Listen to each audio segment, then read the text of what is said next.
Hey guys, welcomes you again our educational platform. This is your buddy Om again welcomes you. आज हम बात करने वाले हैं न्यूक्लियोटाइड के ऊपर। लास्ट लेक्चर में हम लोगों ने एक बात अधूरी छोड़ी थी कि जो डीएनए की मोनोमर यूनिट होती है वो न्यूक्लियोटाइड होती है। आज हम न्यूक्लियोटाइड को one by one with diagrammatic portion के साथ एक्सप्लेन करने का ट्राई करेंगे, ठीक है। तो हम जानते हैं, वी नो दैट जो न्यूक्लियोटाइड होता है वो न्यूक्लियोसाइड और फॉस्फेट ग्रुप से मिलकर के बना होता है, और जो न्यूक्लियोसाइड होता है वो खुद नाइट्रोजन बेसिस और पेंटोज शुगर से मिलकर के बना होता है। पेंटोज शुगर की बात आई है, अगर डीएनए की बात करूंगा तो यहाँ पे पेंटोज शुगर होगी डीऑक्सीराइबोज। पेंटोज शुगर कौन सी? डीऑक्सीराइबोज, ठीक है। अगर आरएनए की बात करूंगा तो उसमें कौन सी पेंटोज शुगर होगी? राइबोज शुगर, ठीक है। देन हम नाइट्रोजन बेसिस की बात कर रहे हैं, नाइट्रोजन बेस की बात कर रहे हैं। तो अगर मैं डीएनए की बात करूंगा तो उसमें नाइट्रोजन बेस पाया जाएगा थायमीन, ठीक है। और वहीं में अगर मैं आरएनए की बात करूंगा तो वहीं पे थायमीन की जगह क्या पाया जाएगा? यूरेसिल। ये दो बेसिक डिफरेंस थे जो आरएनए और डीएनए में हम लोग बता रहे थे, शुगर और नाइट्रोजन बेस के बेसिस पर। अब एनसीईआरटी बुक में जितने भी पॉइंट्स दिए गए हैं डीएनए से रिलेटेड के, डीएनए के बी डीएनए मॉडल से रिलेटेड जितने भी पॉइंट है उनको हम लोगों ने वन बाय वन कलेक्ट करके मार्क कर लिया है, तो इनको हम एक्सप्लेन करने का ट्राई करेंगे। सो हम स्टार्ट करते हैं। जो हम लोगों ने डीएनए का मॉडल बना है, जो डायग्राम हम लोगों ने बोर्ड पे ड्रॉ किया है, ये डायग्राम है बी डीएनए का मॉडल। ये डायग्राम है B DNA model, double helical model. किसने दिया था? वॉटसन एंड क्रिक ने दिया था। कब दिया था? 1953 में दिया था। B DNA model Watson and Crick ने 1953 में दे दिया। ये दिखने में ऐसे लग रहा है कि सर एक धागे के ऊपर कोई दूसरा धागा लपेट दिया हो, ऐसा नहीं है, ये बिल्कुल गलत स्ट्रक्चर है। एक छोटी सी चीज हम लोग इमेजिन करने जाएंगे कि मान लिया एक सीडी है, ठीक है, फ्लेक्सिबल सीडी है। मान लिया एक फ्लेक्सिबल सीडी है जो घूम सकती है, ठीक है, रबर की सीडी है। इसको हम लोगों ने एक साइड से, इसका एक एंड हम लोगों ने पकड़ लिया, इसको पिन पॉइंट कर लिया। इसके एक एंड को हम लोगों ने पिन पॉइंट कर लिया, इस रबर की सीडी का एक एंड हम लोगों ने पकड़ लिया। देन दूसरे एंड को हम लोग घुमाएंगे ना, खुद के एक्सिस पर इसी रबर की सीडी को एक एंड को पिन पॉइंट करके घुमाएंगे, तो जो स्ट्रक्चर हम लोग इमेजिन कर पा रहे हैं ना, वो ये डीएनए की स्ट्रक्चर है। हमें दिखने में तो एक धागे के ऊपर दूसरा धागा दिख रहा है, लेकिन ऐसे होता नहीं है। ये एक सीडी की जैसी स्ट्रक्चर है जो खुद के एक्सिस पर घूमी होती है। एनसीईआरटी बुक में एक लाइन लिखी हुई होती है, उसको थोड़ा सा समझना। उसने बोला है कि जो डीएनए की स्ट्रक्चर होती है, जो डीएनए की दोनों पॉलीन्यूक्लियोटाइड चेन होती है, ये पहली पॉलीन्यूक्लियोटाइड चेन और ये दूसरी पॉलीन्यूक्लियोटाइड चेन, जो डीएनए की दोनों पॉलीन्यूक्लियोटाइड चेन होती है वो एक दूसरे के ऊपर कोइल नहीं होती। वो दोनों एक दूसरे के ऊपर कोइल नहीं होती, वो दोनों एक ही एक्सिस पर कोइल होती है। मतलब एक दूसरे के ऊपर कोइल नहीं होगी, वो एक ही एक्सिस पर, यानी ये दोनों स्टैंड, ये दोनों पॉलीन्यूक्लियोटाइड चेन जिसको हम लोगों ने सीडी माना, वो दोनों आपस में एक ही एक्सिस पर कोइल होंगे। आई बात समझ में? देन हम लोग बात करते हैं इस डीएनए की लंबाई और चौड़ाई के बारे में, ठीक है। डीएनए का जो डायमीटर हम लोग बताते हैं, डीएनए की जो चौड़ाई बताते हैं, यहाँ पे डीएनए की चौड़ाई से मेरा मतलब है दोनों पॉलीन्यूक्लियोटाइड चेन के बीच की दूरी, वो डीएनए की चौड़ाई, वो हम लोग बताते हैं 20 एंगस्ट्रॉम, ठीक है। देन डीएनए की लंबाई की बात करते हैं। डीएनए की लंबाई हम लोग बताएंगे 2.2 मीटर, हम लोगों का बेसिक नॉलेज ध्यान में है। लेकिन सर हम लोगों ने यहाँ पे 34 एंगस्ट्रॉम क्या मार्क किया है? ये 34 एंगस्ट्रॉम क्या है? 34 एंगस्ट्रॉम है डीएनए के एक हेलिक्स की लंबाई।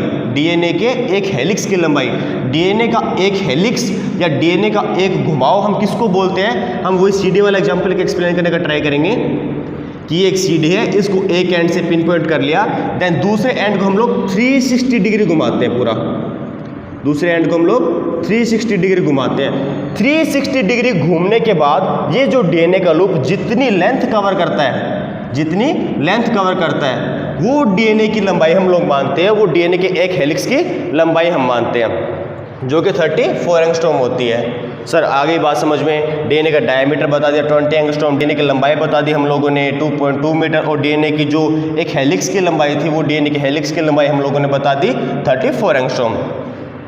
अब हम बात करते हैं इनकी जो बीच में नाइट्रोजन बेसिस है इनके बारे में। डीएनए की एक हेलिक्स की लंबाई तो हम लोगों ने बता दी 34 एंगस्ट्रॉम। ठीक है। जो डीएनए के नाइट्रोजन बेस होते हैं, डीएनए के नाइट्रोजन बेस होते हैं, जैसे थायमिन और adenine, adenine thymine, guanine cytosine, इन दो नाइट्रोजन बेस एक ही पॉलीन्यूक्लियोटाइड चेन के दो नाइट्रोजन बेस के बीच की दूरी होती है 3.4 एंगस्ट्रॉम। आई बात समझ में? और एक हेलिक्स में, डीएनए के एक हेलिक्स में 10 nitrogen bases pair, 10 nitrogen base के पेयर, 10 नाइट्रोजन बेस के पेयर आपस में जुड़े होते हैं, ठीक है। यानी 34 एंगस्ट्रॉम लंबाई में 10 नाइट्रोजन बेस यानी 10 नाइट्रोजन युग्म आपस में जुड़े हुए होंगे, ठीक है सर। आगे बात समझ में। अब हम बात करते हैं डीएनए के बॉन्ड्स के बारे में। तो उसमें हम लोग बेसिकली 2 या 3 बॉन्ड्स पढ़ते हैं। पहला हम लोग बॉन्ड पढ़ते हैं हाइड्रोजन बॉन्ड। पहला bond hydrogen bond. Sir hydrogen bond कहाँ मिलता है? दोनों पॉलीन्यूक्लियोटाइड चेन को आपस में जोड़ने वाला बॉन्ड हाइड्रोजन बॉन्ड होता है। सर कैसे? दोनों पॉलीन्यूक्लियोटाइड चेन के जो नाइट्रोजन बेस होते हैं वो दोनों अंदर की तरफ होते हैं और उनके बीच में हाइड्रोजन बॉन्ड बनता है जो कि इसकी स्टेबिलिटी को बढ़ाता है। सर स्टेबिलिटी कैसे बढ़ाएगा? नाइट्रोजन बेस तो अंदर की ओर है, सर ये स्टेबिलिटी कैसे बढ़ाएगा? हाइड्रोजन बॉन्ड तो नेचर में बहुत वीक होता है। हम क्या जानते हैं कि जो हाइड्रोजन बॉन्ड है वो नेचर में वीक है, मान लिया, लेकिन यहाँ पे मोर देन 1 हाइड्रोजन बॉन्ड है, कहीं डबल बॉन्ड है, कहीं ट्रिपल बॉन्ड है।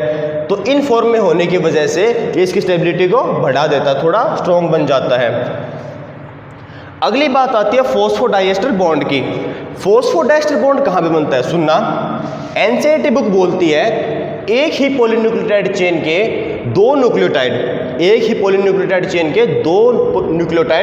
3'5' फॉस्फोडाइएस्टर बॉन्ड से जुड़े होते हैं। समझना एक बात, हम नंबरिंग से थोड़ा समझते हैं। नाइट्रोजन बेस को मेन फंक्शनल ग्रुप मान के हम लोग नंबरिंग करते हैं। ये पहला carbon, second carbon, third carbon, fourth carbon, ये first carbon, second carbon, third carbon, fourth carbon और ये फिफ्थ कार्बन, ठीक है। ये एक न्यूक्लियोटाइड, सर न्यूक्लियोटाइड किससे मिलकर बना होता है? नाइट्रोजन बेस, पेंटोज शुगर और फॉस्फेट। नाइट्रोजन बेस सर ये रहा, पेंटोज शुगर, डीऑक्सीराइबो शुगर ये रही और फॉस्फेट ग्रुप सर ये रहा, ठीक है सर। ये एक न्यूक्लियोटाइड हो गया। दूसरा न्यूक्लियोटाइड नाइट्रोजन बेस, शुगर और फॉस्फेट ग्रुप, ठीक है। एक न्यूक्लियोटाइड का 3' कार्बन, ये पहला, दूसरा और ये 3' कार्बन। दूसरे न्यूक्लियोटाइड का 5' कार्बन, ये first carbon, second carbon, third carbon, fourth carbon और ये फिफ्थ कार्बन। एक न्यूक्लियोटाइड का 3' कार्बन, दूसरे न्यूक्लियोटाइड का 5' कार्बन आपस में मिलकर के फॉस्फोडाइएस्टर बॉन्ड से जुड़े होते हैं और पॉलीन्यूक्लियोटाइड चेन को आगे कंटिन्यू करते जाते हैं, ठीक है। यहाँ पे सर हमें एक बात समझ में नहीं आती, ये 3', 5' ये क्या होते हैं? ये एंड हम लोग डिसाइड करते हैं डीएनए रेप्लिकेशन के बेसिस पर। 3', 5' ये डीएनए रेप्लिकेशन में हम लोग आगे एक्सप्लेन करेंगे, ठीक है। फॉस्फोडाइएस्टर बॉन्ड हो गया। अब हम बात करते हैं डीएनए की बैकबोन के बारे में। सर डीएनए की बैकबोन कैसे? ये डीएनए की बैकबोन है, ये डीएनए की बैकबोन है। सर बैकबोन का मतलब क्या? जो डीएनए को बांधे रखती है।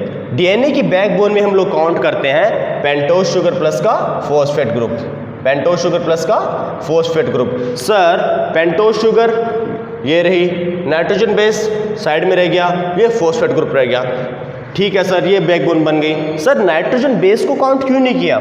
नाइट्रोजन बेस को इसलिए काउंट नहीं किया कि एनसीईआरटी बुक बोलती है कि जो बैकबोन है ना वो तो शुगर और फॉस्फेट ग्रुप बना देते हैं, लेकिन जो नाइट्रोजन बेस होते हैं ना, ये जो नाइट्रोजन बेस होते हैं वो दोनों पॉलीन्यूक्लियोटाइड चेन के अंदर की ओर व्यवस्थित होते हैं, इसलिए उसको इसमें काउंट नहीं किया गया। सर एक पॉइंट और क्लियर हो गया बैकबोन का। अगला हम बात करते हैं डीएनए की दोनों चेन का एंटी पैरेलल और इक्वल होना, प्रति समांतर और पूरक होना। इसका एक्सप्लेनेशन कैसे देंगे? एंटी पैरेलल का यहाँ पे मेरा मतलब है कि अगर डीएनए की एक पॉलीन्यूक्लियोटाइड चेन, डीएनए की एक पॉलीन्यूक्लियोटाइड चेन 3' to 5' जा रही है, तो दूसरी पॉलीन्यूक्लियोटाइड चेन 5' to 3' जाएगी, ठीक है। 3' to 5' गई तो ये 5' to 3, मानी एक दूसरे के एंटी पैरेलल जाती है। सर एंटी पैरेलल है क्यों? पैरेलल क्यों नहीं हो सकती? इसके पीछे बेसिक रीजन यही हम फिर से देंगे, फॉस्फेट ग्रुप। सर ये फॉस्फेट ग्रुप तो फिर से आ गया। सर फिर से कहाँ पे आ गया, पहले कहाँ आया था? फॉस्फेट ग्रुप पहले आया था कि हम लोगों ने बोला था इस फॉस्फेट ग्रुप की वजह से ही जो डीएनए होता है वो एसिडिक नेचर रखता है, और इसी फॉस्फेट ग्रुप की वजह से डीएनए हाईली नेगेटिव चार्ज होता है। हाईली नेगेटिव चार्ज स्पीसीज है ये, हाईली नेगेटिव चार्ज स्पीसीज है PO4-3 फॉस्फेट ग्रुप। अगर दोनों पैरेलल हो गए, अगर दोनों पॉलीन्यूक्लियोटाइड चेन पैरेलल हो गई तो फॉस्फेट ग्रुप के बीच की डिस्टेंस बहुत ही कम हो जाएगी और रिपल्शन बढ़ जाएगा। किनके बीच में रिपल्शन बढ़ जाएगा? फॉस्फेट ग्रुप के नेगेटिव चार्ज के बीच में रिपल्शन बहुत ज़्यादा बढ़ जाएगा। इसकी वजह से, रिपल्शन की वजह से जो डीएनए के स्ट्रैंड है वो टूट सकते हैं। इसलिए डीएनए का जो एडेप्टेशन है कि जो दोनों पॉलीन्यूक्लियोटाइड चेन है एक दूसरे के एंटी पैरेलल होती है, और उसी एंटी पैरेलल होने की वजह से डीएनए के दोनों फॉस्फेट ग्रुप होते हैं, एक पॉलीन्यूक्लियोटाइड चेन का फॉस्फेट ग्रुप, दूसरी पॉलीन्यूक्लियोटाइड चेन का फॉस्फेट ग्रुप एक दूसरे से मैक्सिमम डिस्टेंस पे रहते हैं, और रिपल्शन कम होने की वजह से उनकी स्टेबिलिटी बढ़ जाती है। एंटी पैरेलल हो गए सर इक्वल का मतलब कैसे?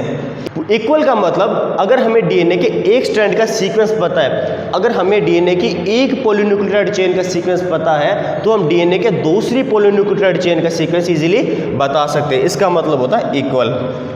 ठीक है सर, आई बात समझ में? अब हम एक फटाफट क्विक रिवीजन दे देते हैं। हम लोगों ने चैप्टर स्टार्ट किया था न्यूक्लियोटाइड से। आज की बात हमारी न्यूक्लियोटाइड से स्टार्ट हुई थी। उसमें हम लोगों ने सीखा कि न्यूक्लियोटाइड बना होता है न्यूक्लियोसाइड और फॉस्फेट ग्रुप से मिलकर बना होता है। न्यूक्लियोसाइड नाइट्रोजन बेस और पेंटोस शुगर से मिलकर बना होता है। देन हम लोगों ने डायग्राम डिस्कस किया था। मॉडल कौन सा? BDNA model, double helical model था, वॉटसन एंड क्रिक ने दिया था, 1953 में दिया था। ये स्ट्रक्चर हमें दिखती कैसी है? एक धागे के ऊपर दूसरा धागा, लेकिन एक्चुअल में ऐसा होता नहीं है। ये एक सीडी का एग्जांपल लेके हम लोगों ने इसको एक्सप्लेन करने का ट्राई किया था। डायमीटर 20 एंगस्ट्रॉम, एक हेलिक्स की लंबाई 34 एंगस्ट्रॉम। हेलिक्स का मतलब जहां पे 360 डिग्री कोयल कर जाए, यानी एक एंड दूसरे एंड से 360 डिग्री पर पूरा घूम जाए, वो होता है इसका एक हेलिक्स की लंबाई। हम लोग डीएनए की 2.2 मीटर बता देते हैं। हेलिक्स की लंबाई हम लोग 34 एंगस्ट्रॉम बता देते हैं। डीएनए के बॉन्ड हम लोगों ने बताए थे, hydrogen bond, phosphodiester bond, hydrogen bond nitrogen base के बीच में, फॉस्फोडाइस्टर बॉन्ड पाया जाता है दो न्यूक्लियोटाइड के बीच में। बैकबोन पेंटोस शुगर और फॉस्फेट ग्रुप से मिलकर के बनी होती है। एंटी पैरेलल का मतलब दोनों चेन एक दूसरे के रिवर्स होती है ताकि रिपल्शन कम हो सके। किनके बीच में रिपल्शन कम हो सके? फॉस्फेट ग्रुप के बीच में रिपल्शन कम हो सके। और फिर इक्वल का मतलब बताते हैं कि अगर हमें डीएनए की एक पॉलीन्यूक्लियोटाइड चेन का सीक्वेंस पता है तो हम दूसरी पॉलीन्यूक्लियोटाइड चेन का सीक्वेंस इजीली बता सकते हैं। ये क्विक रिवीजन हो गया। सो आज की क्लास के लिए इतना ही काफी है। तब तक के लिए best of luck. Thank you very much.